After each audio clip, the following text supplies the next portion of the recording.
Shawiti. Watu wawili wameuliwa na nyumba kadhaa kuteketezwa katika kijiji cha Matigari kwenye kaunti ya Laikipia kufuatia machafuko ya jamii zinazoishi katika eneo hilo.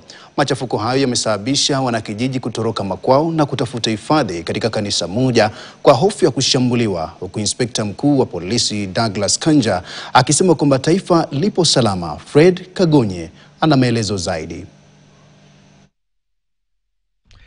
Hii ndiyo taswira katika kijiji cha Matigari ambacho kiko kilomita kama 15 hivi kutoka mji wa Rumuruti, kaunti ya Laikipia. Makumi ya wanakijiji wamelazimika kutafuta hifadhi katika kanisa hili la Baptist baada ya kutoroka makwao kufuatia mauaji ya watu wawili eneo hilo ambayo yamechochea machafuko, jamii moja ikilipiza kisasi cha mauaji hayo. Kikiwa ni kisa kilichotokana na mkwaruzano kati ya wanaume wawili kwa madai ya wizi wa mifugo na baadaye shambulio la kulipiza kisasi. Damaris Lukivi anasema kuwa mumewe Steven Lukivi alikuwa ndio amerejea nyumbani kutoka kazini na hakuwa na habari ni nini kilichokuwa kikiendelea kijijini mwao. Sisi hata tukujua kiini, mume wangu tu alikuwa amekuja off siku 2, alikuwa hata arudi jana.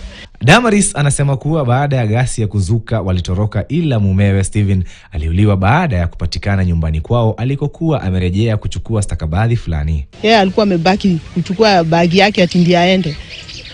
Ndio alikutwa. Mimi hata nilikuwa namwambia twende, wachana naye. Akakutwa. Mimi nikaenda nikamwacha. Kumwacha ndipo alipovamiwa. Kakauliwa. Tukapiga masimu, baadaye serikali aliweza kuweza kufika hapo kuangalia maiti.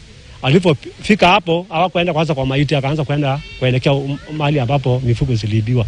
Wanakijiji hawa kwa sasa wanaitaka serikali kuingilia kati, viongozi wa kaunti hiyo ya Laikipia wakitakiwa kufanya mkutano wa amani kuzileta jamii zote mbili pamoja. Hao watu wamekuwa displaced kutoka kwa ile makao ambao wamenunua.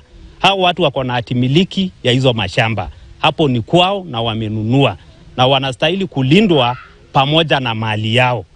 Hakuna mahali pengine tutapeleka watu wapate chamba sehemu zingine yoyote katika Kenya. Watarudi pale pale, wakae pale kwa sababu ile mashamba ni sao. Na kwa sababu wako na mataito, wako na haki na wamelima mashamba, wamepanda. Kuna mwenye anataka sasa walime, wao wapande, wao wakuja wafune.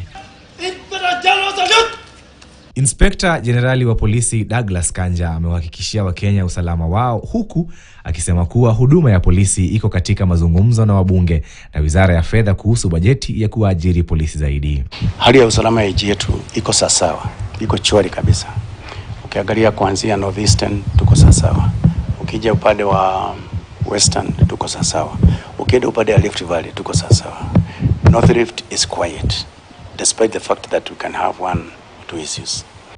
Fred Kagonye, KTN, Nairobi.